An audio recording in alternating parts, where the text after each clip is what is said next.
back, everybody, to another episode of the Nonprofit Show with one of my all-time faves, Dan Tritch. Hey, welcome back, You, friend. thanks so much for having me. I appreciate it. Oh my gosh, I'm really excited to, of course, spend any amount of time I get with you. But we're going to be talking about fundraising events and not what you'd normally think about the financial viewpoint. And so this will be really, really fun to get into this with Dan Tritch, a director over with our friends at Your Part-Time Controller. You know, we have amazing support from our presenting sponsors, and they include Bloomerang, American Nonprofit Academy, Staffing Boutique, JMT Consulting, Interim Executives Academy, Your Part-Time Controller, where Dan comes to us from, and Fundraisers Friday. I'm Julia C. Patrick, CEO of the American Nonprofit Academy. And Dan Tritch, okay, I got to tell this story. I sound like a proud mom, and I kind of am, but I first met you along with the founder of Your Part-Time Controller, who's now retired, Eric Freint. It had to be what? And I'm not lying, 120, 121. It was definitely one of those 115 plus days for Yeah, sure. it was in Phoenix, Arizona. And you had picked up Mr. Freint from the airport. Both of you were in your suits. I'm pretty sure he was in a wool suit. It was. Three-piece, and you drove him to my office and my studio, and we taped him for an episode. This was before the nonprofit show got started, but when we were thinking about kind of this format, which was super new. And bless your heart, you were a young whippersnapper getting going with YPTC, and that's how we met. Young, but yes, that is how we met. Yeah, it was cool. And you have really, really done well. You've navigated your career beautifully. Holy moly, you're now a director at Your Part-Time Controller. Congratulations. Exciting, and I owe a lot to people like you, Julia, for giving me that opportunity. So thank you. Oh my gosh. No. Okay. You know, a director sounds pretty fancy. What does a director do? The director is, at least in my role, so directors can go across like internal support and external support as well. So my role is primarily to work with my team, and just for lack of a better way of putting it, my entire role is to make sure that the team that works with me with clients loves what they do. So Wow. I do What a everything great that's job. encompassing in that. So yeah. Yeah. That's really, really amazing. Now, talk to us about approximately how many employees now YPTC has? Over We 800? are, I believe we are approaching or have eclipsed at this point. I can't remember the exact count, 900. So 900. Amazing. yeah. And you only serve nonprofit organizations, and they are throughout the US? Throughout the US, yep, and we even have a few in some other countries as well. So it just depends. Sometimes it's our primary contact is in another country and they're based out of the US, but we're willing to work with anyone, anywhere that we have the capacity to help. So I love it. It's really amazing. Well, you know, like I said, proud mother moment. I'm really proud of you for cranking it up and doing so well. You know, I talk to a lot of different folks in the nonprofit sector, of course. They're always, always so thrilled to be working with YPTC. And those that get to work with you always have great things to say about you, Dan. So I just wanted to publicly throw that out there. well, I am not. I would Go, fire that right back at you. You've made so many connections for me, and just before we even got on, you were offering to make another connection for me. So thank you, Julia. You're welcome. Yeah, I know. That's kind of a weird thing I do. And just to clarify, I am not Dan Tritch's mother. I'm teasing. He has a lovely mother, but who I think lives in Arizona, right? He lives in Goodyear, so not too far from you. So see, it's all good things come from Arizona. Yeah. Okay, we gotta get into this because this is not a tourism show, even though we're acting like it. Um, So you're going to lay it out here on the line and talk to us about fundraising, and that fundraising is maybe not what we think of it when it comes to finance, and why we're even having this conversation. First of all, I'm going to start out by saying with many things with regard related to nonprofits. If you're thinking of doing something that may be kind of new for your nonprofit, always talk to your accountants first, and that includes fundraising and special events. Um, Okay. your point, Julia, with regard to context, right? We're in an environment that's a little unstable for nonprofits right now. The economy may be not going in the right direction, and the chaos surrounding federal funding has a lot of nonprofits looking for different ways to raise funds, and one of those might be fundraising and special events. Yeah, interesting. Okay, that's not the arc or the through line that I thought you would bring up, but it's really smart. Absolutely. I think that there is a resurgence of interest in fundraising events because of these changes. And so, great conversation to be having with you. When we talk about fundraising, I think you're going to tell us and educate us that not all things are fundraising when it comes to the vantage or the viewpoint and the tracking mechanisms of the finance department.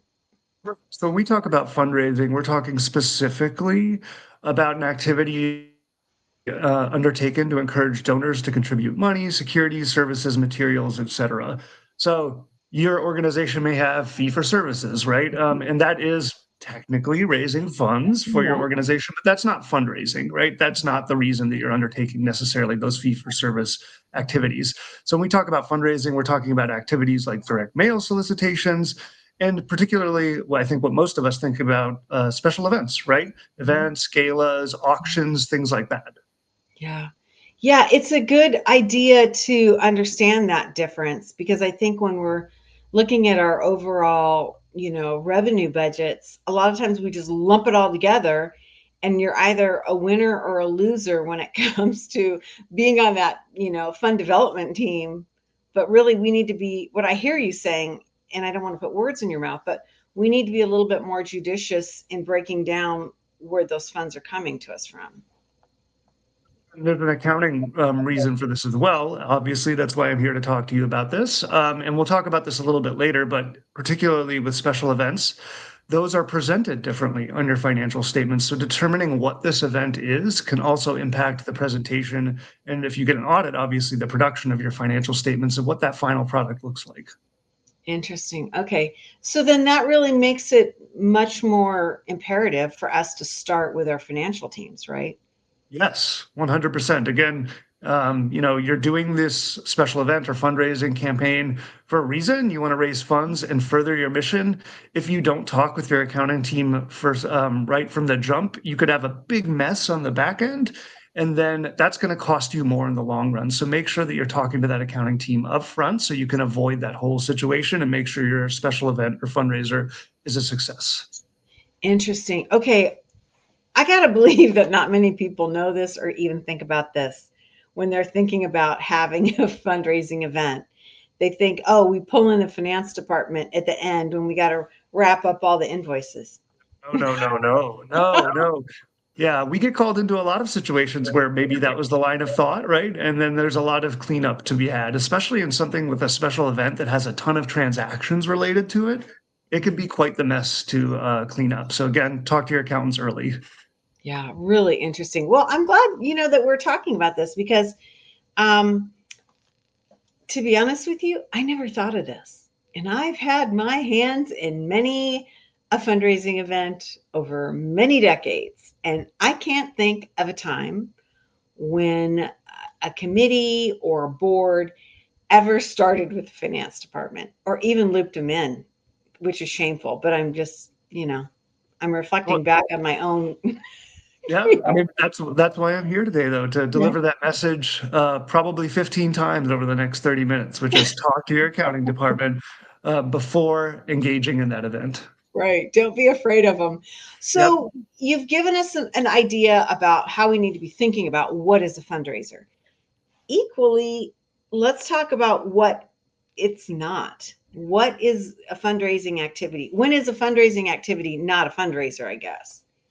So one core tenet of nonprofit accounting, right, is distinguishing between what we would call an exchange transaction or the regular conduct of any trade or business, and a contribution, for example, right? And the same distinction needs to be made here. The regular conduct of your nonprofit isn't considered fundraising. I said earlier, right, like a fee for service Yeah. engagement that technically raises funds, but that's not a fundraising event. It's the core of your nonprofit.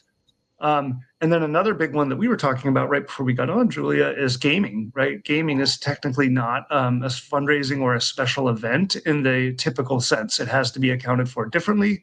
And what I would emphasize here is if your nonprofit is considering doing any sort of gaming event like bingo or casino type games, to make sure you're talking with your accountant, with your internal accountant, with your external accountant, for example, if you get an audit, and then also with your tax accountant as well, because there could be tax implications with that. And that can vary state by state.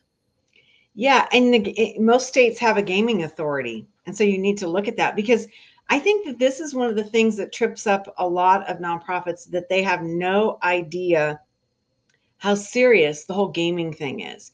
You can't just like have a raffle or like literally the church basement bingo nights that are so prevalent in this country of all faiths, of all Yeah. faiths. It's a huge business for a lot of organizations, isn't it?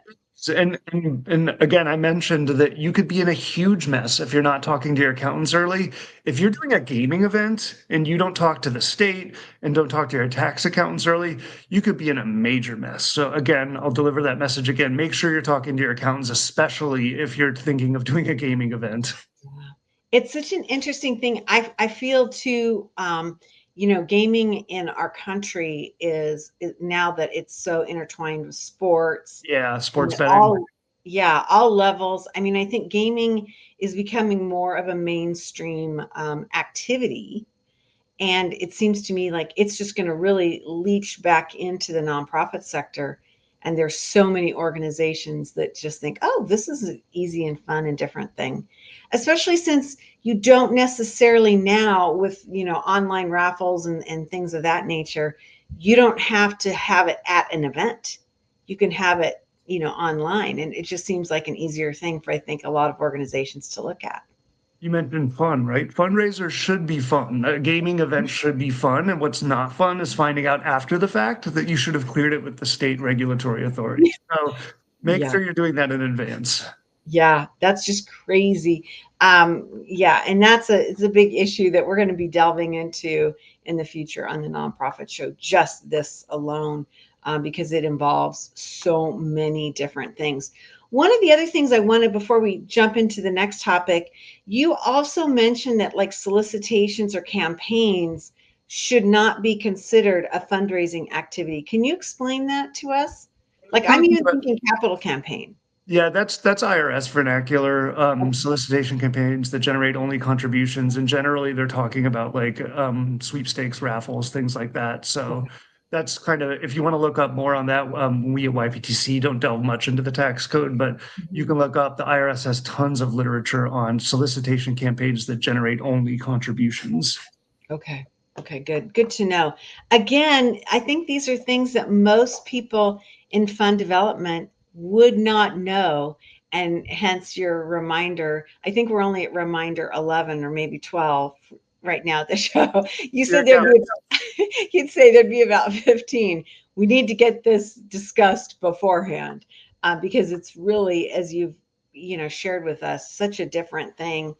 I want to talk to you a little bit about event stages and how this is thought about by the finance team. Because in the green room, you said some things that, again, I had never thought about, Dan. Talk to us a little bit about these stages that you're referring to.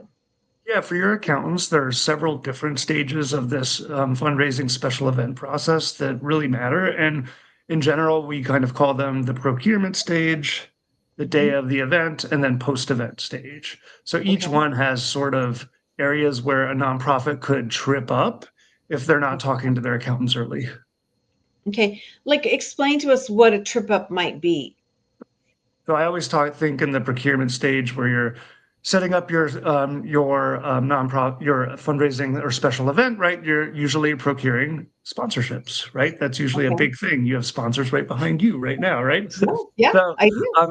and making sure that you're talking with your accountants as well as your tax accountants about the difference between advertising versus sponsorship and how to account for those. So, advertising can pull you into that UBIT area, which is not a place that a lot of nonprofits want to go. So, talking to your tax accountants about what is a sponsorship and what is advertising is really Okay. important. In general, advertising includes inducement to buy a product. So, if you sell a sponsorship and you allow a company to put into the auction manual, for example, something like we are the exclusive flooring provider of, or this is the best flooring provider around, right? That's an inducement to buy and could really start breaking that boundary between advertising and sponsorship. It is okay for a sponsor to put their logo on something or for you to put their logo, just like you have behind you, Julia, but there Mhm. can't be an inducement to buy. Okay, so I've got two questions, follow-up questions. Help us understand UBIT really quickly. Yeah, Um, unrelated business income tax, right? okay, okay, So most nonprofits don't have to deal with income tax, but if you break that line between advertising and sponsorship, you might have to. interesting. Um, does this, I know a lot of nonprofits will do exclusives. So, meaning they'll have a sponsor at an event and they'll have only, like, say, a community has three utility companies. They'll choose one. I mean, they'll make it exclusive. Does that ever change, or does that, because that's almost like an advertising kind of quasi advertising promotional issue? Yeah, again, I would again consult your tax accountant on that one just to make sure. But typically, where we see people trip up is there is an offer of a discount or an inducement to Okay. buy. If it's Okay. just an exclusive, as long as there isn't any inducement to use that particular utility company or something like that, you might be okay. But again, that's in the realm of the tax accountant. Okay. One other thing we see a lot are with sponsors that will will have their brand affiliated with an event, and then during that event, they might give away something. I'm thinking of jewelers, of merchants where they are a branded sponsor, but then they also donate generally a more expensive item, exclusive item, and then that is in essence put into a silent auction, sometimes even raffled off. And that seems to be common. What are your thoughts on that? So now you're getting into the fun accounting side of this, right? You get in-kind donations and things like that. And how do you account for that? So in-kind donations of auction items can be measured at fair market value, but then you have to change that after it's actually auctioned off, and the remainder is typically a contribution revenue. So Okay. you can get into all sorts of complex areas, especially when you're dealing with auctions. So Mhm. again, make sure you're talking to the accountant beforehand before you accept that donation of a week of a vacation house or something like that. Yeah. And then you're caught on the back end not knowing how to account for that. And it's so interesting that you would bring that up because I feel in our community, and I've got to believe this is around the country, so many folks donate a week in a second home or a timeshare, something like that. Because it'll be like it's only good for this week, and it's in another part of the country or maybe Mexico or whatever. I feel like that's really been um, bumped up. I mean, there's all sorts of creative ways to do an auction, but again, making sure you know how to account for those sorts of creative Yeah. ways is really important. But Yeah. one thing that I forgot to mention with regard to the sponsorships versus advertising is, Mhm. and that's very common, right? You may Yeah. not always have the vacation house being donated, but sponsorships and advertising, if you do take advertising, those are payments that are typically received up front during that procurement phase. Mhm. So making sure you're talking to your accountant about that and treating that as deferred revenue. That revenue can't be recognized until the event has been completed. Wow. Okay. That's fascinating because I think this is changing a lot. But think about all these programs that events have always published, and they're solicitation, they're soliciting ad sales, right up front. I mean, that's kind of how it's been. In my prior life, as an auditor, I would see it all the time where I would see them putting sponsorship revenue, and it was a test I actually had to do for some larger organizations where I would say, show me what you gave the people at the event. And I would have to read through it and be like, well, this is sponsorship, or no, this is advertising. And it was not fun for them to find out later, often months after the event, right, that it was actually advertising income. Wow. Yeah, that's fascinating. And again, I've never ever had this discussion with anyone as somebody in my community that's worked on events, that's chaired events, that's, been a part of my philanthropic life. This has never been discussed. I'm horrified. Yeah, I mean, and it gets more complex, right? Day of event, you're selling lots of tickets probably to that event. And so you need to make sure that you have that ticket revenue broken out, right? Between what is earned revenue, which would be the fair market value of those services provided to the event attendees, like the venue and the meal and whatever the event may be. Let's say it's a concert, versus what's the contribution revenue portion of that ticket, right? So having those things all ironed out before the day of the event is going to make a huge difference for your accountants on the back end. And again, keeping your accountants happy means that your organization is running much, much smoother. So having that broken out beforehand and talking to the accountant about, hey, what's the venue going to cost? Mhm. And what's it cost to bring that band in? What are the AV costs, right? And making sure that you have all of that settled so you can figure out which portion of that ticket is earned revenue and which is contribution revenue is going to help. So let me clarify that with you, because what I hear you saying is that we need to figure out, say the cost of a ticket is $500, and we're talking a gala per person. And so you're saying we need to predetermine all of the costs associated with that meal and that event, entertainment, all the way through from cocktail hour to the flashing lights, in the ballroom saying it's time to go home. And then on top of that, whatever's left, that guest can claim that. That's correct. So, and making Wow. sure that you have that set up. And then there's all sorts of complexities we can get into there, right? Like, what about the Mhm. sponsorship that gives 10 free tickets in a table? What about Yeah. the two ticket? What if a sponsor doesn't buy a table, but just gives away the 10 free tickets? Yeah. So again, talking to your accountant about those complexities and those one-off things can really help you on the back end and make sure that you don't have a mess and aren't taking the fun out of fundraising. Yeah, I'm kind of thinking that maybe there are a lot of people watching this thinking, ooh, events. Maybe that's not so fun. I mean, because there are things to think about that are a lot more in depth. We don't have a lot of time, but I want to jump on to best practices. And what are some of the things that you see that we should be doing and deciding about and structuring? It sounds like well in advance of the event. I would say just be prepared as usual, right, to receipt, just like all contributions, right? You should be receiving contributions, and you can go online to the IRS website. Generally, those receipts should include the name of the organization, the date of the contribution, description of property donated, if applicable, the amount of the contribution, quid pro quo value, which is what we were talking about there with regard to the fair market value of the actual event. And then a statement on whether any goods or services are provided. Also, track your fundraising expenses. There are presentation, especially if you get an audit, I would say too, because there are presentation. For example, in your revenue, you track special event revenue and then the direct costs of the special event up in the revenue section. So your auditors are gonna give you a big pat on the back if you're tracking your fundraising expenses and revenues separately.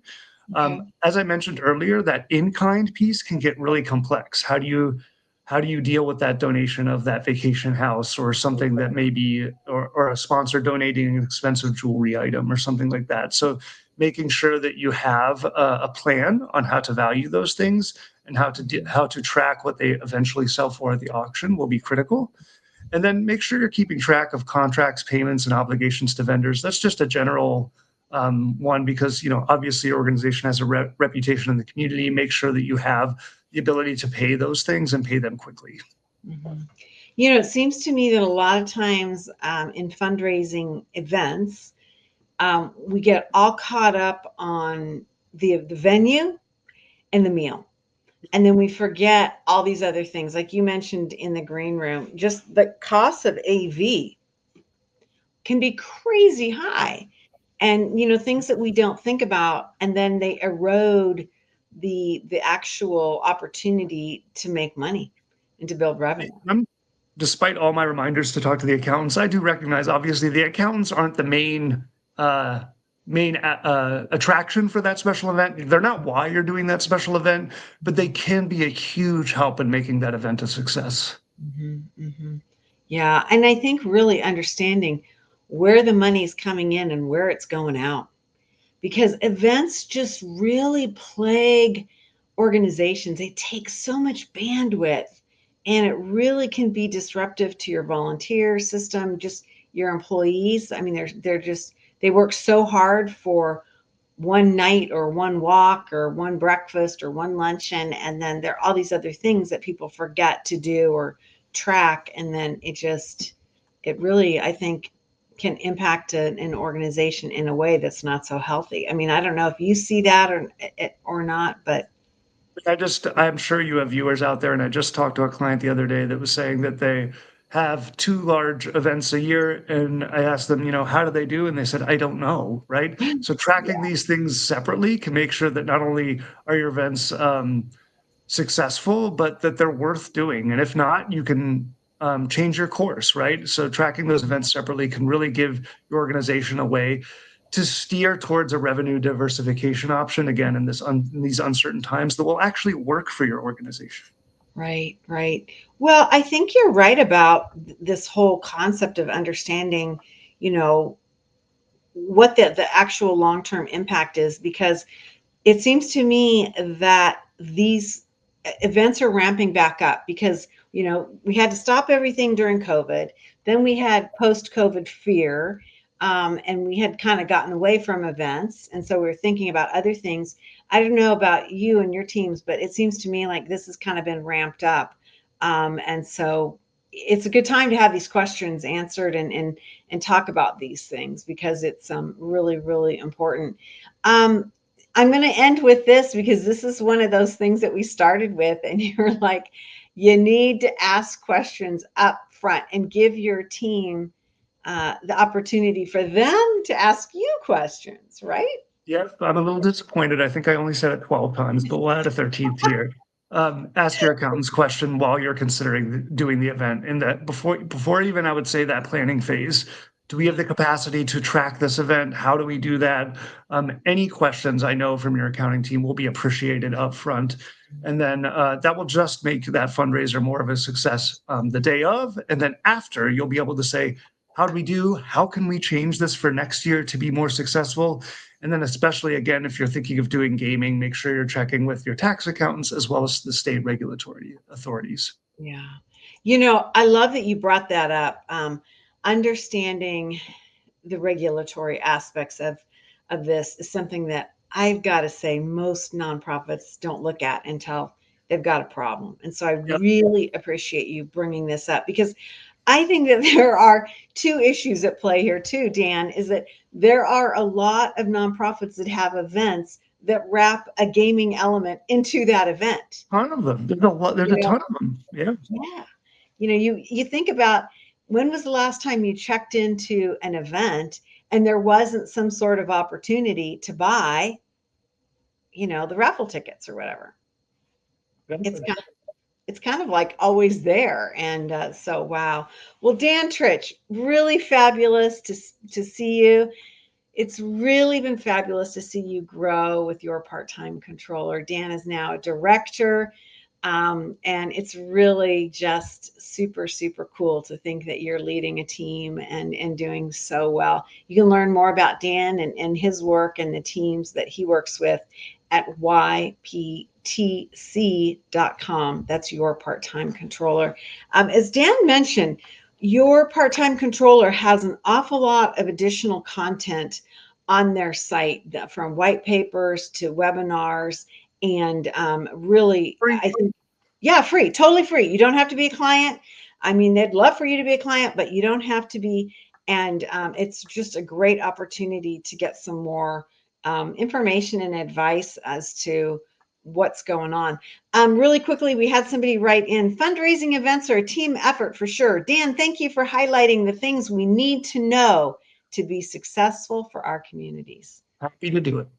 Really, really cool. Hey, everybody, we are so grateful that we have amazing sponsors like your part-time controller, but we also have Bloomerang, American Nonprofit Academy, Staffing Boutique, JMT Consulting, Interim Executives Academy, and Fundraisers Friday. Say that fast 3 times, Dan. Fundraisers Friday is our new show just dedicated to those of us fundraising. It's really a fabulous episode. It happens every Friday at our regular time. Dan, I know you have a busy day.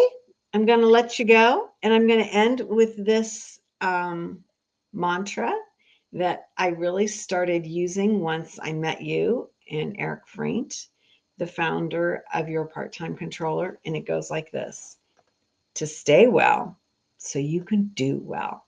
Thanks, everyone. We'll see you again.